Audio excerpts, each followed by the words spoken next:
ఏపీలో అధికార బదిలీ నేపథ్యంలో కొత్త పరిణామాలు వేగంగా చోటు చేసుకుంటున్నాయి. గత ప్రభుత్వంలో కీలకంగా వ్యవహరించిన కొందరు మంత్రుల తీరుపై పెద్ద ఎత్తున విమర్శలు, ఆరోపణలు వెల్లువెత్తుతున్నాయి. తాజాగా మాజీ మంత్రి ఆర్కే రోజాపై కొత్త కంప్లైంట్ తెరమీదకు వచ్చింది.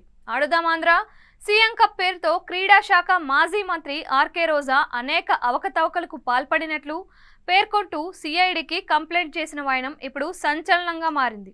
ఆడుదాం ఆంధ్ర పేరుతో జరిగిన ప్రోగ్రాంలో 100 కోట్ల రూపాయలకు పైగా అక్రమాలు జరిగినట్లుగా సిఐడికి కంప్లైంట్ చేశారు. గత ప్రభుత్వంలోని పనిచేసిన శాప్ ఎండీలు, శాప్ ఉన్నతాధికారులు అన్ని జిల్లాల్లోని డిఎస్డిఓల పైన విచారణ జరపాలని కోరారు.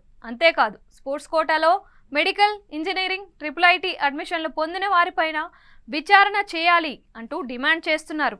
5 ఏళ్ల కాలంలో శాప్ ఇంజనీరింగ్ విభాగంలో పలు అవకతవకలు చోటు చేసుకున్నట్లుగా చెబుతున్నారు. వీటిపైన విచారణ చేయాలని కోరుతున్నారు. ఈ పరిణామాలను చూస్తే ఆర్కే రోజా చుట్టూ ఉచ్చు బిగుసుకుందని చెబుతున్నారు. గత ప్రభుత్వంలో యాక్టివ్గా ఉంటూ నాటి విపక్ష నేత చంద్రబాబును, జనసేనాని పవన్ కళ్యాణ్ను పెద్ద ఎత్తున విమర్శలు చేసిన ఆమె తీరుపై తెలుగు తమ్ముళ్లు ఎంతటి ఆగ్రహంతో ఉన్నారో తెలిసిందే. ప్రభుత్వం కొలువు తీరిన 2-3 రోజులకే సిఐడికి కంప్లైంట్ చేయడం చూస్తే రానున్న రోజుల్లో పలు సంచలన పరిణామాలు చోటు చేసుకుంటాయి అన్న అభిప్రాయం వ్యక్తమవుతోంది.